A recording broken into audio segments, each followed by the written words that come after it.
आज हम paper discuss करेंगे। ये पेपर है जो 26 अगस्त को जेईई मेंस का जो पेपर था, मेमोरी बेस्ड पेपर है ये, जो रिलीज़ किया गया है।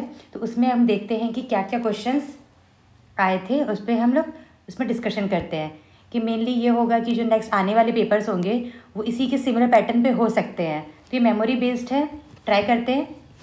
Question number 1, by which of the following process deionise water can be obtain. Deionise का मतलब है कि पानी में जितने भी आयंस होंगे सारे डी आयोनाइज हो गए, सारे के सारे आयंस चले गए। तो ध्यान रखेंगे ये सारा पार्ट, ये वाला क्वेश्चन कौन से टॉपिक का है, हाइड्रोजन टॉपिक है ये 11th क्लास का। उसमें ये मेथड थे, Calgon method, synthetic resin method, Clark and permutit method. अगर याद हो तो ये सारे क्या हैं, ये हार्ड वाटर को सॉफ्ट वाटर में कन्वर्ट करेंगे। काल्गन, क्लार्क, परमुटेट मेथड क्या करेंगे, जो स्पेशली जो हार्ड वाटर के थे उसको ही वो हटाएंगे, कर देंगे सॉफ्ट वाटर में। पर सिंथेटिक रेजिन में क्या होगा कि जितने भी आयंस हैं, इवन यूजफुल आयन, सोडियम, वो सारे आयंस को डीआयोनाइज कर देगा। तो इसका करेक्ट आंसर क्या हो जाएगा, करेक्ट आंसर होगा इसका बी। थोड़ा इसमें और डिटेल में देख लेते हैं कि जो हार्ड वाटर होता है उसके अंदर क्या होते हैं। हार्ड वाटर में कैल्शियम और मैग्नीशियम के सॉल्ट होंगे, कैल्शियम और मैग्नीशियम के सॉल्ट। जो हार्ड वाटर होता है दो टाइप का होता है, एक टेम्पररी हार्डनेस, टेम्पररी, और एक होगा परमानेंट। जो टेम्परेरी होगा वो ईजिली हम उसको कन्वर्ट कर देंगे हार्ड वाटर को सॉफ्ट वाटर में। टेम्परेरी में क्या होगा, कैल्शियम और मैग्नीशियम के, कैल्शियम एंड जो मैग्नीशियम है उनके क्या होंगे सॉल्ट, कौन से सॉल्ट, बाइकार्बोनेट, बाइकार्बोनेट। क्या फार्मूला हो जाएगा, एक फार्मूला लिख देते हैं, MgHCO3 या कैल्शियम का अगर लेंगे कैल्शियम बाइकार्बोनेट्स। अगर बाइकार्बोनेट हुआ तो वो टेम्पररी हार्डनेस है। टेम्पररी हार्डनेस को हम इजीली रिमूव कर सकते हैं। जो मैग्नीशियम वाला पार्ट होगा उसको किस में कन्वर्ट कर देंगे, मैग्नीशियम हाइड्रोक्साइड। और जो कैल्शियम वाला पार्ट है CaCO3, ये क्या होता है, CaCO3 भी प्रेसिपिटेट होता है, मैग्नीशियम हाइड्रोक्साइड भी प्रेसिपिटेट होता है। तो जो ये वाला पार्ट जो सॉल्युबल है पानी के अंदर, उसे किस में कन्वर्ट कर दिया, प्रेसिपिटेट में। बाद में इसको फिल्टर करके हटा देंगे, ये दोनों हट गए ये सॉल्ट, तो मतलब पानी सॉफ्ट हो गया। तो उसमें काल्गन मेथड कहाँ पे था, काल्गन था हमारा परमानेंट हार्डनेस में। और सिंथेटिक ये भी परमानेंट हार्डनेस का है, पर इसके अंदर क्या हो जाएंगे, जितने भी आयंस है यूजफुल आयंस भी रिमूव हो जाएंगे। क्लार्क था टेम्पररी हार्डनेस का।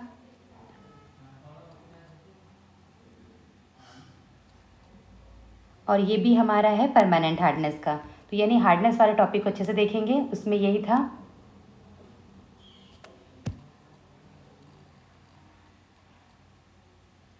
क्वेश्चन नंबर टू है, how many electrons are present in the 4f orbital of GD। तो अब दिमाग में ये आएगा, क्या हम क्या पूरे जो f ब्लॉक के एलिमेंट्स हैं उनको कन्फिग्रेशन याद रखेंगे। इस वाले पार्ट में जहाँ जहाँ एक्सेप्शनल केस है, स्पेशल केस है, हमें वो याद रखने चाहिए थे। तो ये क्या है, GD मतलब गैडोलियम। इस केस में क्या था कि यहाँ पे जैसे डी ब्लॉक में क्रोमियम और कॉपर के में एक्सेप्शन होता है कि स्टेबल होने के लिए वो क्या कर लेते हैं, वो अपने इलेक्ट्रॉन्स हाफ फिल्ड या फुल फिल्ड बना लेते। उसी तरीके से इसमें भी क्या होगा, गैडोलियम का होता है एटॉमिक नंबर 64, इसका कन्फिग्रेशन होगा 4f7, मैं लास्ट वाला पार्ट लिख रही हूँ, 5d1 6s2। एफ ब्लॉक में ये हाफ फील्ड होगा, पहले क्या था D2 में होने चाहिए थे, बट हाफ फील्ड के लिए D में 1 आ जाएगा और इसमें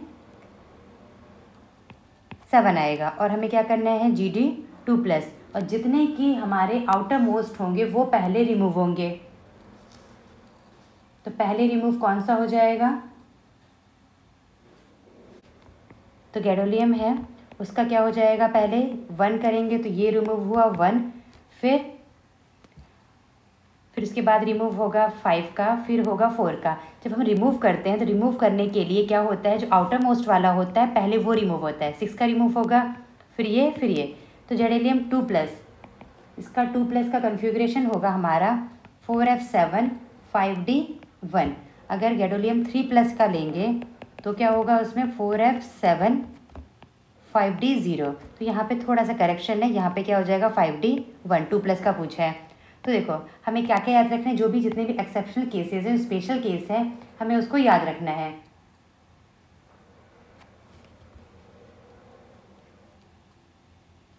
next question, the reaction of phenol. Phenol का बहुत फेमस रिएक्शन है, Br2 और वाटर, ब्रोमीन अगर पानी के साथ है तो पानी बहुत ही पोलर है, इसको पोलराइज कर देगा। तो क्या हो जाएगा OH के रेस्पेक्ट में ऑर्थो और पैरा दोनों पे जोड़ेंगे ब्रोमीन, तो ए वाला ये होगा। और क्या है, बाद में Br2 डाल रहे हैं CS2 जो नॉन पोलर है। ये फिनॉल चैप्टर से है, NCERT का नेम रिएक्शन डायरेक्ट है। तो क्या करेंगे, ऑप्शन चूज़ करेंगे कि ए में क्या होगा, फिनॉल के साथ 3 ब्रोमीन होगा ऑर्थो पैरा पे, और CS2 में 1 होगा, आइदर ऑर्थो और दूसरा पैरा।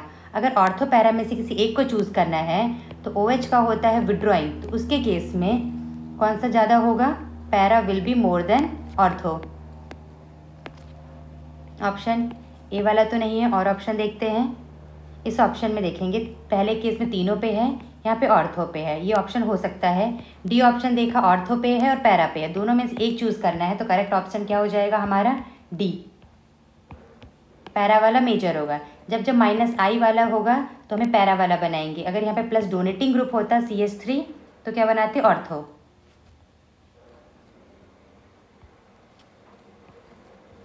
ये है स्टेटमेंट वाला question.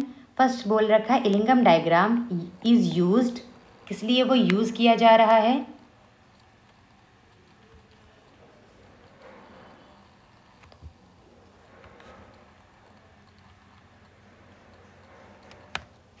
Next question, Ellingham diagram is used to check which the metal oxide is to be reduced by the दूसरे एलिमेंट। यस, इससे हम यही पता करते हैं इलिंगम डायग्राम से कि रिडक्शन, पहले हम क्या कर देते हैं मेटलर्जी चैप्टर में सारे मेटल को स्पेशली सबको ऑक्साइड में बना दिया है, चाहे सल्फाइड हो या ऑक्साइड हो, कार्बोनेट, सबको ऑक्साइड में बना के उसको रिड्यूस करेंगे। तो रिडक्शन कैसे पता चलेगा, उसके लिए था इलिंगम डायग्राम।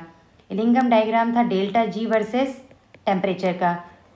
ऐसा कुछ ग्राफ मान लेते हैं इस टाइप से, ये ए का है, ये बी का है, तो क्या होगा, कौन किसको रिड्यूस करेगा, यानी ये ए का ऑक्साइड वाला बना रखा है, बी का ऑक्साइड, तो ये करेंगे कि जो भी लाइन के नीचे आएगा इस टेम्परेचर, पर्टिकुलर टेम्परेचर से पहले ए, बी नीचे है, ए ऊपर है, तो कैसे याद रखेंगे, जो नीचे वाला है वो ऊपर वाले को हेल्प करेगा अपने ऑक्साइड से बाहर आने के लिए। B + O2 क्या बनेगा, ये मान लेते हैं B2O3, A + O2 AO2, कोई भी ऑक्साइड हो सकता है, मान लेते हैं ऑक्साइड है। इस टेम्परेचर के नीचे क्या है, B, और ऊपर क्या है, A, तो B हेल्प करेगा A को रिडक्शन के लिए, तो A का क्या होगा, रिडक्शन। इस टेम्परेचर की अगर बाद में देखेंगे तो A नीचे है, B ऊपर है, इस टेम्परेचर के बाद A नीचे है, तो क्या होगा, ए का जो ऑक्साइड है वो हेल्प करेगा बी को रिड्यूस होने में। हमेशा ऊपर वाला रिड्यूस होगा और नीचे वाला हेल्प करेगा रिड्यूस करने के लिए। तो इलिंगम डायग्राम वाला पार्ट क्लियर। सेकंड स्टेटमेंट है, in Ellingham diagram as we move from left to right delta S is always increase. जहाँ भी केमिस्ट्री में ऑलवेज आ जाए थोड़ा रुकना है, क्योंकि डेल्टा S का अगर बात करें तो डेल्टा S क्या होता है, इंट्रॉपी, रैंडमनेस, इंक्रीज होगी या डिक्रीज होगी। जैसे जैसे जा रहे हैं तो क्या हो रहा है, टेम्परेचर बढ़ा रहे हैं, टेम्परेचर बढ़ाने से सॉलिड लिक्विड में कन्वर्ट होगा, लिक्विड गैस में, पर हमें ये भी ध्यान रखना है कि जो ऑक्सीजन है वो कंज्यूम हो रहा है।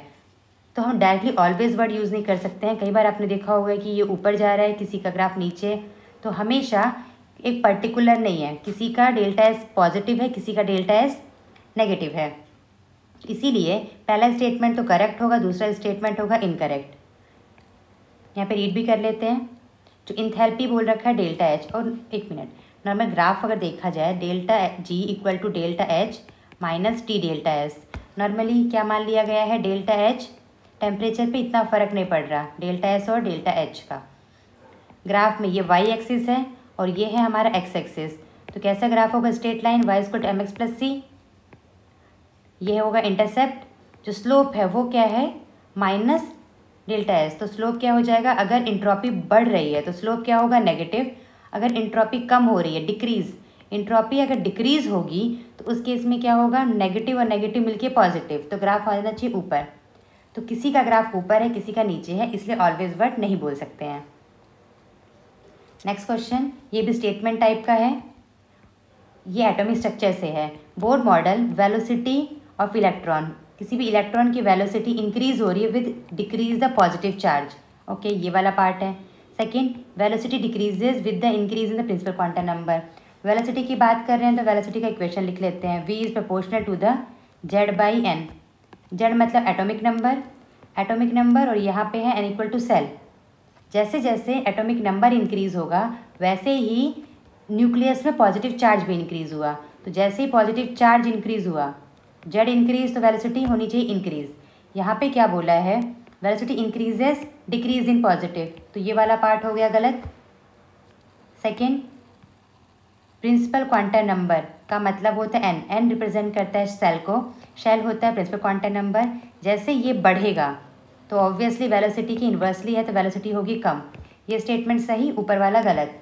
फर्स्ट रॉन्ग, सेकंड करेक्ट, तो करेक्ट ऑप्शन है सी। एग्जाम में वेलोसिटी का क्वेश्चन आ चुका है, तो आप एक बार रेडियस का फॉर्मूला देख लेंगे और एनर्जी का, उसमें सिर्फ रिलेशन आप लोग देख लें। सेकंड, जो फ्रैंकल डिफेक्ट है, यहाँ पे एक डायग्राम दिख रहा है, इसको अगर जूम करके देखें तो फ्रैंकल में क्या था, जो कैटायन या एनायन जिसका साइज छोटा है, यूजुअली कैटायन छोटा होता है, कैटायन अपना पोजीशन को छोड़ के दूसरे पोजीशन पर आ गया, तो विद रेस्पेक्ट टू पहला पोजीशन, इस पोजीशन जहाँ पे सारे पोजीशन या सारी कैटायन एनायन अरेंज हैं उनको बोलेंगे हम लोग लैटिस, और जहाँ पे ये स्पेस है उन्हें बोलेंगे इंटरस्टिशियल। अपने लैटिस साइड को छोड़ के चला गया, तो विद रेस्पेक्ट टू लैटिस क्या होगा, यहाँ पे होगी वैकेंसी। तो with respect to lattice this is the vacancy defect, और ये दूसरे इंटरस्टिशियल साइड पे चला गया, तो इंटरस्टिशियल साइड के रेस्पेक्ट में ये इंटरस्टिशियल डिफेक्ट है।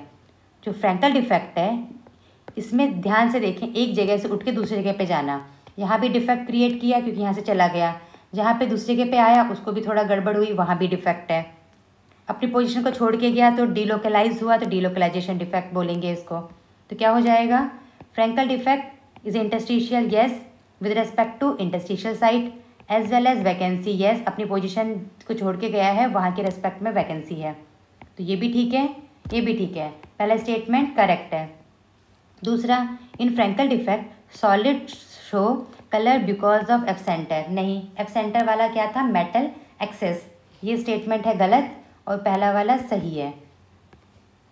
फ्रैंकल में कुछ कलर वाला ऐसे नहीं दिखता है, बस अपनी पोजीशन को छोड़ के दूसरी पोजीशन पे चला जाता है, यूजुअली कैटायन जाते हैं। और एफ सेंटर किसमें था, मेटल एक्सेस में। यूजुअली क्या देखा था हमने, एग्जाम्पल NaCl को हीट किया है सोडियम के साथ, तो सोडियम बना Na+ और एक इलेक्ट्रॉन, ये इलेक्ट्रॉन अंदर आया, अंदर से एक क्लोरीन ऊपर चला गया, तो क्लोरीन गया, या कह सकते हैं क्लोराइड आयन गया, उसकी जगह पे आया इलेक्ट्रॉन, इलेक्ट्रॉन आया, वहाँ पे वो मूव करने लगा, उसकी वजह से कलर, और कलर को कहते हैं जर्मन में एफ सेंटर। इसका करेक्ट आंसर क्या हो जाएगा, फर्स्ट करेक्ट, सेकंड रॉन्ग। यहाँ पे थ्योरी भी दिया गया है, आप इसको भी रीड कर सकते हैं। On heating novolac with formaldehyde which are the following polymer will form. Same question ये जुलाई वाले शिफ्ट में भी आया था। फॉर्मेल्डिहाइड और नोवेल एग, उसको मिलाएंगे तो एक बहुत ज़्यादा क्रॉस लिंक वाला बनेगा, वो क्या है, बेकेलाइट। मेलेमाइन का पॉलीमर मोनोमर क्या है, मेलेमाइन ही है। मेलेमाइन में ऐसे 6 मेंबर रिंग होगा, 6 में से 3 पोजीशन पे होंगे नाइट्रोजन, जहाँ पे नाइट्रोजन नहीं है वहाँ पे क्या जुड़ा होगा, NH2। तो एक मेलामाइन में कितने नाइट्रोजन है, 6 नाइट्रोजन। हर पोजीशन पे तो नाइट्रोजन, अल्टरनेट पोजीशन पे नाइट्रोजन है, जहाँ नाइट्रोजन नहीं है वहाँ पे क्या है, उस कार्बन के ऊपर NH2 अटैच है। पॉलीस्टायरीन यानी स्टायरीन से बना है। स्टायरीन किसे बोलते हैं, बेंजीन के ऊपर ऐसे 2 कार्बन हैं। बेंजीन वाला पार्ट पॉलीमर में नहीं बनेगा, ये डबल बॉन्ड दूसरे डबल बॉन्ड के साथ ऐसे लिंक होता जाएगा, और ये बेंजीन है वो साइड में ऐसे सब्स्टिट्यूएंट की तरह लगा रहेगा। इसका आंसर हुआ बेकेलाइट। तो पॉलीमर चैप्टर में गिने चुने जो एग्जाम्पल्स उसको देख लेना चाहिए, पूरे 2 साल की मेहनत है, ऐसे नहीं जाने देना चाहिए। ये क्या है, methyl orange is suitable indicator, ये इंडिकेटर से है, अच्छा स्टेटमेंट हमें बताना है। टाइट्रेशन में हम यूज़ करते हैं जब एसिड बेस रिएक्ट हो रहा है, तो क्योंकि एसिड बेस जब रिएक्ट होगा ना ही एसिड का कलर है ना ही बेस का कलर है, तो हमें कैसे पता चलेगा कि इक्विवेलेंट आ गया। यानी एसिड बेस रिएक्ट करेंगे तो पीएच इंक्रीज़ होगा या डिक्रीज़ होगा, तो उसके बेसिस पे हमें पता करना है किस पॉइंट पे एसिडिक रिएक्ट हुआ का बेसिक हुआ। तो जो चेंज आया उसको हम इंडिकेटर के थ्रू पता करेंगे। तो वो इंडिकेटर फिनोप्थिलीन हो सकता है, मिथाइल ऑरेंज हो सकता है। ये जो इंडिकेटर हैं ये भी अपने आप में आयोनाइज होते हैं, नॉर्मल कंडीशन पे आयोनाइज नहीं होते हैं। इनका पीएच चेंज करने पे आयोनाइज होंगे। जब ये रिएक्ट करेंगे तो क्या होगा, पीएच चेंज। वो अगर उस पीएच रेंज में आया तो ये अपना कलर शो करेंगे। तो क्या होगा, ध्यान रखना है। इस केस में methyl orange is suitable, yes ये करेक्ट है। और phenolphthalein is not suitable.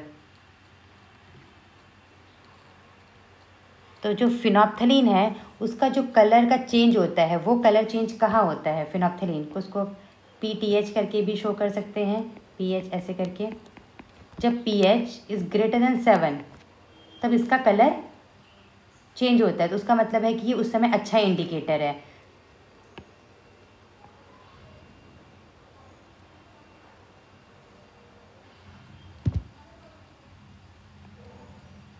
Good acid good base होंगे तब तो होगा ही। अगर हमने वीक लिया तो वीक वाले भी तो pH 7 से ज़्यादा शो कर सकते हैं, उसके लिए भी हम यूज़ कर सकते हैं। ऐसा नहीं है फिनोप्थिलीन स्ट्रॉन्ग के लिए होगा या वीक के लिए होगा। फिनोप्थिलीन का रेंज है, pH अगर ग्रेटर देन 7 है, अबव है, that is a best. So doesn't matter कि इज इट स्ट्रॉन्ग एसिड और वीक एसिड। तो नॉट सूटेबल, ये नॉट हटा देते तो सही होता, नॉट दे दिया है तो ये गलत है। तो क्या हो जाएगा, correct answer is first is correct, second is wrong, option B.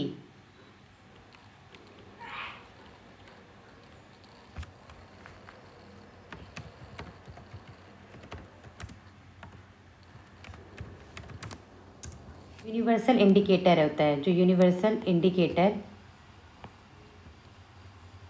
जो लिटमस पेपर को कहते हैं। लिटमस पेपर वाला पार्ट में क्या होगा, जब pH कम है तो वो होगा रेड कलर, pH ज़्यादा है तो ब्लू कलर। यह है लिटमस पेपर के लिए।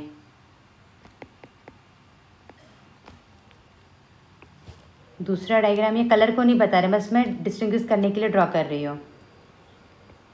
मिथाइल ऑरेंज, मिथाइल ऑरेंज के केस में शुरू में होता है ये रेड, बाद में कन्वर्ट होता है वो येलो में। उसका कलर, जो कलर का जो चेंज है वो चेंज, इसका रेंज होता है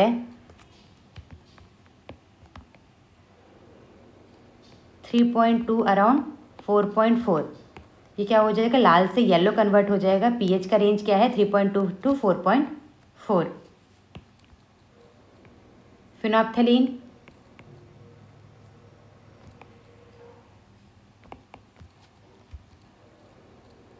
फिनोप्थिलीन का जो कलर चेंज होगा वो कहाँ होगा, 2.8 से 10, यानी pH 7 से ज़्यादा है वो वहीं पे ही करेगा। तो पहले कैसा होता है, स्टार्टिंग में वो होता है फिनोप्थिलीन कलरलेस, इससे कम pH पे। इस pH के ज़्यादा के बाद उसका कलर हो जाता है पिंक, यानी कलरलेस टू पिंक। तो क्या देखेंगे हम यहाँ पे, मिथाइल जो ऑरेंज है इंडिकेटर यस इंडिकेट कर सकते हैं, पर ये कैसे है, कम के लिए जब pH 3.2 से 4.4 इसके बीच में चेंज होगा। अगर यहीं पे ही इक्विवेलेंस आ रहा है तो नहीं कर सकते, यहाँ आएगा तो नहीं। फिनोप्थिलीन के लिए ये याद रखना है। Next question, which of the following will dissolve in water and give the colour. Colour show करने के लिए क्या होना चाहिए, अनपेयर्ड इलेक्ट्रॉन। हमें क्या चेक करना है, अनपेयर्ड इलेक्ट्रॉन मतलब पैरामैग्नेटिक। और पानी लिखा है यहाँ पे कॉपर। कॉपर के केस में डायरेक्टली हमें पता है अगर वाटर है तो उसके केस में वो कौन से फॉर्म में रहेगा, 2+। 2+ वाला कैसा होता है, ब्लू कलर। कॉपर है तो देखो यहाँ पे कॉपर का ऑक्सीडेशन स्टेट है +1, ये नहीं होगा आंसर। कॉपर 2+, यस ये ब्लू कलर शो करेगा। AgBr पेल येलो होता है, ZnCl2 वाइट कलर का होता है, तो कौन इसमें कलर होगा, option 2। Which of the following reagent gives yellow precipitate sequence, यानी NaOH डाला, डाइल्यूट HNO3 एंड AgNO3। जब भी हमारे पास AgNO3 आ जाए और HNO3 के साथ ये दोनों जब भी आए तो देखो कि ये हैलोजन को लेने के लिए आए हैं। ये किसके लिए आए हैं? हैलोजन को लेने के लिए। तो कौन सा हैलोजन ईजिली जा सकता है? हैलोजन अगर बेंजीन रिंग के साथ अटैच है, डबल बॉन्ड के साथ हैलोजन है, तो वहाँ पे क्या होगा? रेजोनेंस। रेजोनेंस होने की वजह से पार्शियली डबल बॉन्ड, तो वो ब्रेक नहीं होगा, नॉट ईजिली ब्रेक। Ag आया, क्लोरीन नहीं जाएगा, जाएगा नहीं तो कलर ही नहीं मिलेगा। और वैसे भी अगर जाता तो AgCl कैसा होता है? वाइट कलर का, वो नहीं है पॉसिबल। ये आया AgBr येलो, हो सकता है, पर देखते हैं ब्रोमीन क्या है, डबल बॉन्ड के साथ है, बेंजीन के साथ, रेजोनेंस से नहीं जाएगा, रेजोनेंस से नहीं।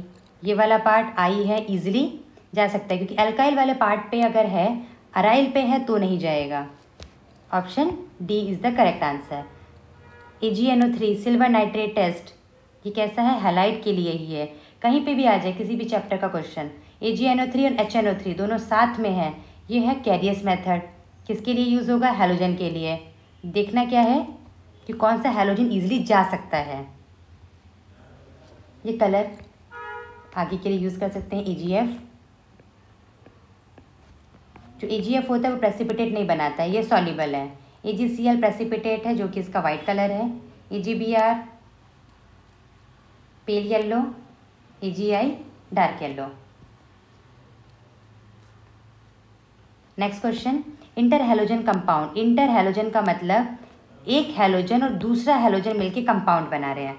इंटर हैलोजन कंपाउंड बहुत स्टेबल होते हैं। कैसे होते हैं? उनके बीच में स्टेबिलिटी ज़्यादा होती है, पर लेकिन जो नॉर्मल हैलोजन होंगे उनसे इनकी स्टेबिलिटी ज़्यादा होगी, बट एक्सेप्ट फ्लोरीन। F और F का साइज़ छोटा है, और यहाँ पे क्या है? Lone pair. ये लोन पेयर और ये लोन पेयर आपस में करेंगे रिपल्शन, जिसकी वजह से ये क्या हो जाएंगे? Highly reactive. Okay, next question है inter halogen compound. Inter halogen जो कंपाउंड्स होते हैं, मतलब एक हैलोजन दूसरे हैलोजन के साथ मिलकर बॉन्ड बनाएगा, उसे कहेंगे inter halogen. Inter halogen compounds are more reactive than the normal halogen, but उसमें एक्सेप्शन क्या है? F2 फ्लोरीन फ्लोरीन वाले बॉन्ड बहुत ही छोटे हैं, और छोटे होने की वजह से तो रिपल्शन छोटे बॉन्ड होने की वजह से ये रिएक्टिव कम होना चाहिए, बट इसमें जो अनपेयर्ड इलेक्ट्रॉन्स हैं, जो अनबॉन्डेड इलेक्ट्रॉन्स हैं, जिनको कहेंगे लोन पेयर, ये लोन पेयर के इतना रिपल्शन होता है कि जल्दी टूट जाएंगे, इसलिए ये हाईली रिएक्टिव है। अब क्वेश्चन पे आते हैं। क्वेश्चन क्या था? T shape. टी शेप हम लोगों ने sp3d में ही पढ़ा है, ट्रायंगुलर बाइपिरामिडल में। जैसे टी शेप आ जाए तो क्या दिमाग में आना चाहिए कि इसके पास दो लोन पेयर और होंगे, तभी ये बनेगा sp3d, ट्रायंगुलर बाइपिरामिडल वाला शेप। अगर आ जाए बैंड शेप तो इसमें क्या होगा? एक लोन पेयर, मतलब एक lone pair.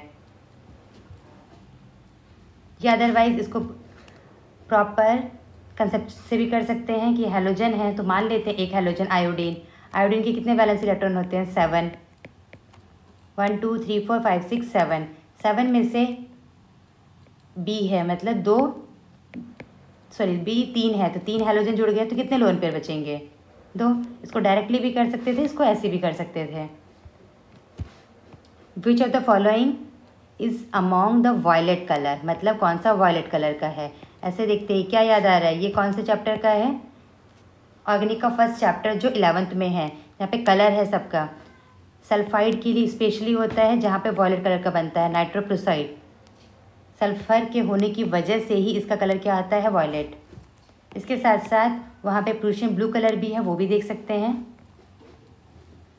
Next question, which of the following is true for adsorption. Adsorption का मीनिंग है कि मेटल सरफेस है, मेटल सरफेस के ऊपर जो गैस थे वो घूम रहे थे, वो आके इस पर चिपक गए। जैसे ही इस पर चिपक गए तो पहले क्या थे? रैंडम थे। अब क्या हुए? अब यहाँ पे इनको पकड़ लिया है मेटल सरफेस ने, इनकी रैंडमनेस हो गई कम। तो डेल्टा एस क्या होता है? इंट्रॉपी। रैंडमनेस कम का मतलब डेल्टा एस होगा 0। रैंडमनेस डिक्रीज़ हो रही है तो नेगेटिव। हमारे पास है अभी 2 option, B and D.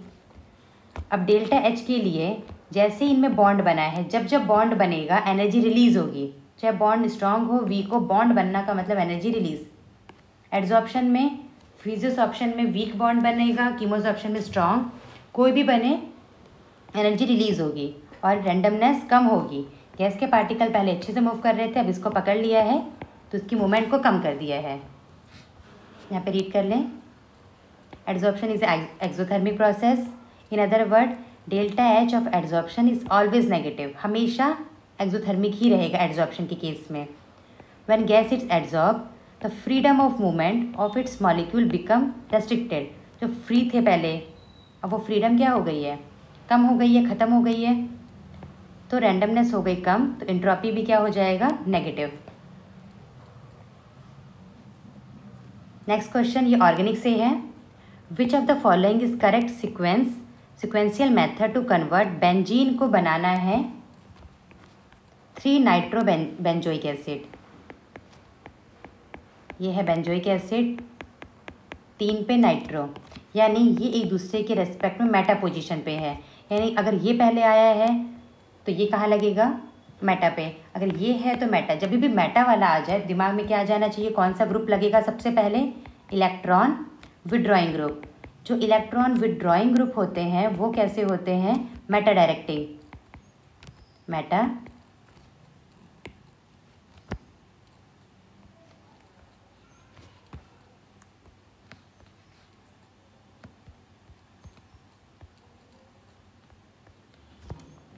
Electron withdrawing group कैसे होते हैं, मेटा डायरेक्टिंग।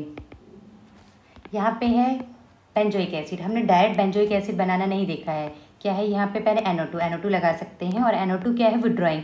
तो पहले NO2 लगा लेते हैं, उसके रिस्पेक्ट में बेंजोइक एसिड का जुगाड़ देखते हैं। यहाँ पे तो हमारे पास ऑप्शंस भी हैं। पहला ऑप्शन CH3Cl FeCl3, ये है फिल्डक्राफ्ट एल्काइलेशन। अगर एल्काइल आएगा उसके रेस्पेक्ट में क्या लगेगा, NO2, ऑर्थो नहीं तो पैरा पे, तो ये ऑप्शन हो गया cancel. Second option concentrated HNO3 और H2SO4, ये है नाइट्रेशन का। पहले क्या लग जाएगा बेंजीन पे, ये बेंजीन था, जैसे ही इसमें डाला कंसनट्रेटेड H2SO4 एंड HNO3, ये कन्वर्ट हो गया है NO2 में। उसके बाद डाल दिया एल्काइलेशन, इसके रेस्पेक्ट में कहाँ लगेगा, ये मेटा पे। एल्काइल को जब भी KMnO4 के साथ एसिडिक या बेसिक मीडियम में ऑक्सीडाइज कर दें, ये होता है स्ट्रॉन्ग। इसको फाइनली ऑक्सीडाइजिंग एजेंट डालने के बाद कार्बोक्सिलिक एसिड बना देगा। कितने भी नंबर ऑफ कार्बन हो, क्या बना देगा उसको, बेंजोइक एसिड। तो करेक्ट ऑप्शन क्या हो जाएगा हमारा, B। C और D भी देख लेते हैं। एल्केलाइन ऑक्सीडाइज कर रहा है, बेंजीन में कोई ग्रुप ही नहीं है तो कैसे ऑक्सीडाइज करेगा, ये वाला गलत, ये वाला भी गलत।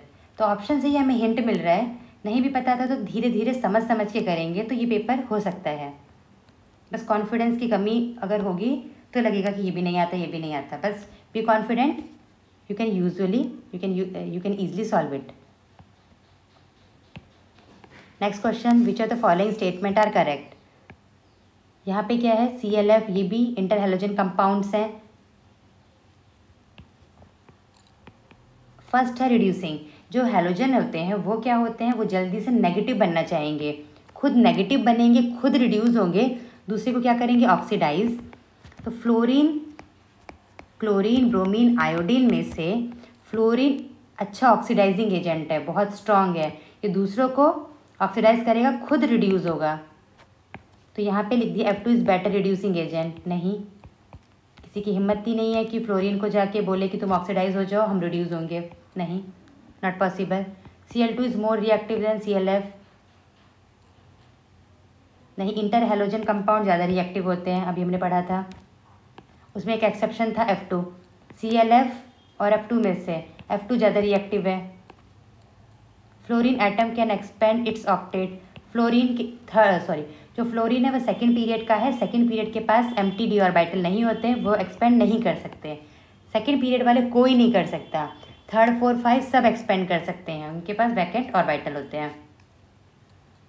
तो क्लियर, यहाँ पे पढ़ते हैं in general inter halogens are more reactive than halogen except fluorine. ये एक्सेप्शन है, जहाँ जहाँ एक्सेप्शन से वही क्वेश्चंस आते हैं, तो सिर्फ उसी को पढ़ लेंगे ना तो हमारा स्कोर हो जाएगा। Next question, Y intercept of the molar conductance versus concentration. तो ये वाला पार्ट हमारा इलेक्ट्रोकेमिस्ट्री का है। जैसे ही ग्राफ आए तो क्या दिमाग में आया हमारे, वो जो ग्राफ था यहाँ पे था मोलर कंडक्टेंस, उसी को मोलर कंडक्टिविटी भी बोलते हैं। यहाँ पे था कंसंट्रेशन, या अदरवाइज मोलर कंडक्टेंस का फॉर्मूला क्या है, K/C। On decreasing molar conductance, on decreasing concentration, molar conductivity decrease, ये डिक्रीज करेंगे तो ये इन्वर्सली है, तो ये क्या होगा, इंक्रीज। तो सेकंड स्टेटमेंट हो गया हमारा गलत। फर्स्ट स्टेटमेंट में इंटरसेप्ट है, तो इंटरसेप्ट के लिए हम पूरा पहले डायग्राम ही बना लेते हैं। ग्राफ ऐसा स्ट्रॉन्ग के लिए था और ये वीक के लिए था।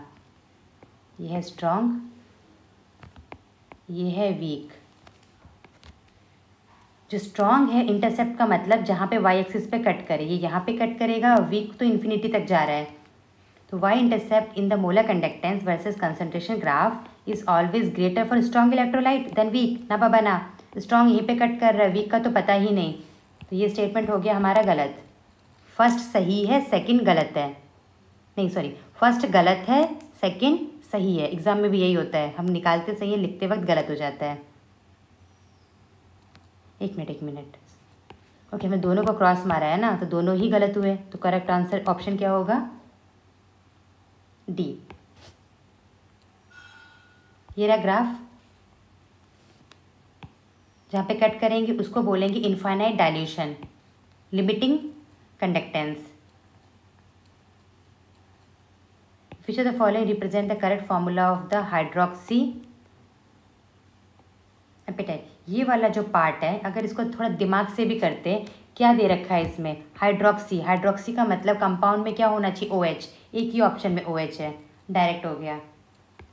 प्रेशर लेके एग्जाम को करेंगे तो नहीं हो पाएगा। हाइड्रोक्सी तो पता है ना, OH यही है। अब पूरा अगर 100% सब्जेक्टिव होता तो प्रॉब्लम होती कि हम कैसे करेंगे, अदरवाइज तो ईजी है। हाइड्रोक्सी वाला ये पार्ट है, ये हमारा एस ब्लॉक का एल्कलाइन अर्थ मेटल वाले टॉपिक में है लास्ट में। ये कंपाउंड कहाँ प्रेजेंट होता है, enamel of the surface of the teeth. हमारे जो दांत है वहाँ पे कैल्शियम है, वहाँ पे होता है ये। Next question, the number of the property on which standard reduction potential of halogen depends. Reduction potential का मतलब है कि हमें उसको रिड्यूस करना है। ये हैलोजन है, इसको क्या करना है हमें, रिड्यूस। जो फ्लोरीन है सबसे पहले रिड्यूस होना चाहेगा। तो ध्यान रखेंगे कि जो रिडक्शन वाला पार्ट है वो डायरेक्टली नहीं हो सकता। वो क्या होगा, ये गैस है, ये एक्वस है, यहाँ F2 है, यहाँ F है। ये किससे मिलके बना है, पहले हम इसको करेंगे अलग अलग, F और F गैस फेज में, फिर इसको देंगे एक इलेक्ट्रॉन, वो भी होगा गैस फेज में, फिर आएगा ये सेम चीज़ हमने परसों की क्लास में डिस्कस किया था। तो एग्ज़ाम में वही आता है जो क्लास में डिस्कस करते हैं। तो एक बार अच्छे से हर चीज़ का नोट्स बनाएंगे तो वो होगा। ये कौन कौन सी एनर्जी है, F2 कन्वर्ट हो रही है इंडिविजुअल, इसको बोलेंगे हम लोग bond dissociation energy, bond dissociation energy. F से F माइनस बना, यह क्या हो, एक इलेक्ट्रॉन गेन किया, इस एनर्जी को क्या कहेंगे, इलेक्ट्रॉन गेन इंथैल्पी। और फ्लोरीन की नेगेटिव होती है, बट फ्लोरीन से ज़्यादा कौन रिलीज कर देता है, वो है हमारा chlorine. Chlorine having more electron gain enthalpy than fluorine, और फ्लोरीन की इलेक्ट्रॉन नेगेटिविटी ज़्यादा है। तो ये वाला पार्ट किसी एक का समेशन नहीं, तीन का समेशन, एक ये। गैस को एक्वस में बनाएंगे, मतलब कौन सी एनर्जी, हाइड्रेशन एनर्जी। तो वो ही पहले रिड्यूस होगा जिसका ये तीनों का मिला के सम ज़्यादा होगा। तो क्या है ये, electron gain enthalpy, yes. Sublimation नहीं, क्योंकि गैस डायरेक्टली सॉलिड में नहीं कन्वर्ट कर रहे हम लोग, तो ये वाला गलत। डिसोसिएशन सही है, हाइड्रेशन भी सही है। तो इस क्वेश्चन में हमें बस इंटीजर में बताना था कितने सही है, 1 2 3, तो आंसर होगा 3।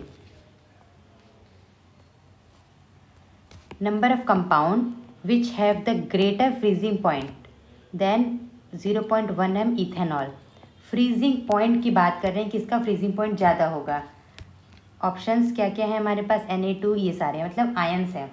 तो फ्रीजिंग पॉइंट अगर याद है हमें, तो is inversely proportional to the van't factor. Vapour pressure is inversely proportional to the van't factor. अगर बॉइलिंग पॉइंट की बात करें वो क्या होगा, प्रोपोर्शनल होगा। ऑस्मोटिक प्रेशर वो भी प्रोपोर्शनल होगा। ये दोनों चीज़ें क्या होंगी, इन्वर्सली, ये प्रोपोर्शनल। आप कहेंगे कि फ्रीजिंग पॉइंट का फॉर्मूला तो ये नहीं था, कंफ्यूज नहीं होना है। Delta T F equal to I K F M, delta T B equal to I K B M, pi equal to I C R T. जो चेंज होगा वो है proportional, change of boiling point proportional है, पर यहाँ पे change नहीं पूछा है, डायरेक्ट पूछा है फ्रीजिंग पॉइंट, डायरेक्टली पूछा है तो वो क्या होगा, इन्वर्सली। इथेनॉल, इथेनॉल इनऑर्गेनिक वाला पार्ट है तो उसका क्या होगा, वेंटो फैक्टर 1, Na2SO4, इसको तोड़ेंगे तो 2 और 1 3, इसका वेंटो फैक्टर होगा 3। यहाँ पे सॉल्व है। इसमें कितने होंगे, 3 बेरियम के, फॉस्फेट के 2, दोनों को मिला के 5, HCl2 NaOH2। तो जिसका भी वेंटो फैक्टर ज़्यादा होगा उसका फ्रीजिंग पॉइंट कम। तो क्वेश्चन में था कि किसका फ्रीजिंग पॉइंट इससे ज़्यादा हुआ, इससे ज़्यादा फ्रीजिंग पॉइंट होने के लिए वेंटो फैक्टर होना था कम, किसी का भी कम नहीं है, तो आंसर क्या हो जाएगा, 0। कोई भी नहीं है जिसका फ्रीजिंग पॉइंट इससे ज़्यादा हो, सबका क्या है, कम। दोबारा लिखते हैं, freezing point is inversely proportional to the van't Hoff factor. Freezing point ज़्यादा करना है तो वेंटो फैक्टर को करना था कम।